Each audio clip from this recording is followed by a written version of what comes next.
শীতের প্রথম ইনিংস অবশ্যই বেশ দীর্ঘ ছিল, 10 দিনের ওপর ছিল সেই শীতের প্রথম ইনিংস, কিন্তু তারপর দীর্ঘদিন শীত নেপাত্তা হয়ে গিয়েছিল। তাকে বলা যেতে পারে দক্ষিণবঙ্গের একটা বড় অংশে শীতকে খুঁজে পাওয়া যাচ্ছিল না, কিন্তু শীত আবার ফিরেছে। এই পৌষ সংক্রান্তির আগেই শীতের বেশ দাপট দেখা যাচ্ছে।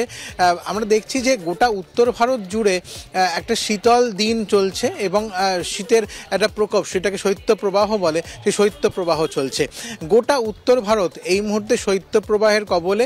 সেই সঙ্গে শীতল দিনের পরিস্থিতি, অর্থাৎ যেটাকে বলা হয় কোল্ড ডে সিচুয়েশন, সারাদিন ধরে রোদ নেই, ঘন কুয়াশার চাদরে ঢাকা, এরকম পরিস্থিতি গোটা উত্তর ভারতে। সে পাঞ্জাব, রাজস্থান, জম্মু কাশ্মীর, দিল্লি, উত্তরপ্রদেশ, এমনকি বিহার পর্যন্ত, এই উত্তর পশ্চিম ভারত থেকে একেবারে বিহার পর্যন্ত এই পরিস্থিতি টানা চলছে। এবং দিল্লির মৌসুম ভবন জানাচ্ছে যে আগামী অন্তত 3 দিন এরকম পরিস্থিতি বজায় থাকবে। অর্থাৎ একদিকে শৈত্যপ্রবাহ, অর্থাৎ স্বাভাবিকের থেকে 5 ডিগ্রিরও কম তাপমাত্রা, তার পাশাপাশি কোল্ড ডে সিচুয়েশন, অর্থাৎ দিনভর রোদের দেখা পাওয়া যাবে না, আকাশ একেবারে মেঘাচ্ছন্ন থাকবে, ঘন কুয়াশা থাকবে। এই পরিস্থিতিতে আমরা দেখতে পাচ্ছি যে আজকে দিল্লির তাপমাত্রা 3 ডিগ্রিতে নেমে এসেছে, 3-এর ঘরে নেমে এসেছে দিল্লির তাপমাত্রা। এবং গোটা উত্তর ভারত জুড়েই এরকম পরিস্থিতি, 3, 4, 5 ডিগ্রির মধ্যে ঘোরাফেরা করছে সমতল ভূমির তাপমাত্রা।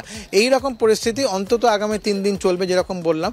এর প্রভাব আমাদের রাজ্যেও এসে পড়ছে। উত্তর পশ্চিমের যে শীতল হাওয়া, সেটা আমাদের রাজ্যে ঢুকছে এবং সিঙ্গেল ডিজিটে নেমে গিয়েছে আমাদের পশ্চিমাঞ্চলের তাপমাত্রা, অর্থাৎ পুরুলিয়া, বাঁকুড়া, বীরভূম, পশ্চিম মেদিনীপুর, এই জেলাগুলো 10 ডিগ্রি বা 10 ডিগ্রির নিচে চলে এসেছে। ফলত সেখানেও ঠান্ডা বেশ জোরদার। কলকাতার ক্ষেত্রে যেরকম আজকে মরশুমের শীতলতম দিন 12.8 ডিগ্রি সেলসিয়াস, এই মরশুমে এর চেয়ে কম তাপমাত্রা এর আগে কোনো দিন হয়নি। এর আগে 13 ডিগ্রির ঘরে নেমেছিল ডিসেম্বর মাসে একদিন।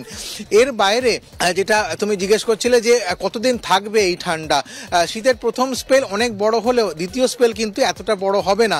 যেটা মনে করা হচ্ছে আগামী 1-2 দিন আরও তাপমাত্রা সামান্য কিছুটা নামতে পারে, তারপরে আরও 2-3 দিন তাপমাত্রা মোটামুটিভাবে একরকম থাকবে। অর্থাৎ আগামী 3 থেকে 4 দিন তাপমাত্রা স্বাভাবিক বা স্বাভাবিকের নিচে থাকবে, তারপর আবারও কিন্তু তাপমাত্রা বাড়বে, তেমন সম্ভাবনাই দেখা যাচ্ছে। ধন্যবাদ সঞ্চয়। আর এই শীতের মধ্যেই জমে উঠেছে গঙ্গাসাগর মেলা। আপনারা জানেন যে মকর সংক্রান্তির পূর্ণ স্নান 15ই জানুয়ারি। প্রতি বছরই গোটা দেশ থেকে লক্ষ লক্ষ পুণ্যার্থী আসেন সাগর পাড়ের এই মেলায়। গঙ্গাসাগর মেলা উপলক্ষে নিরাপত্তায় মুড়ে ফেলা হয়েছে গোটা চত্বর। বিভিন্ন জায়গায় পুলিশের ক্যাম্প তৈরি করা হয়েছে। মেলার জন্য দিকে দিকে লাগানো হয়েছে সিসিটিভি ক্যামেরা, ড্রোনের মাধ্যমেও নজরদারি চলছে। প্রস্তুত রাখা হয়েছে উপকূলরক্ষী বাহিনীকে, এনডিআরএফ এবং সিভিল ডিফেন্সও তৈরি রয়েছে। জলপথে নজরদারির জন্য প্রচুর বোট এবং হোভারক্রাফট নামানো হয়েছে, রয়েছে এয়ার অ্যাম্বুলেন্সের ব্যবস্থাও।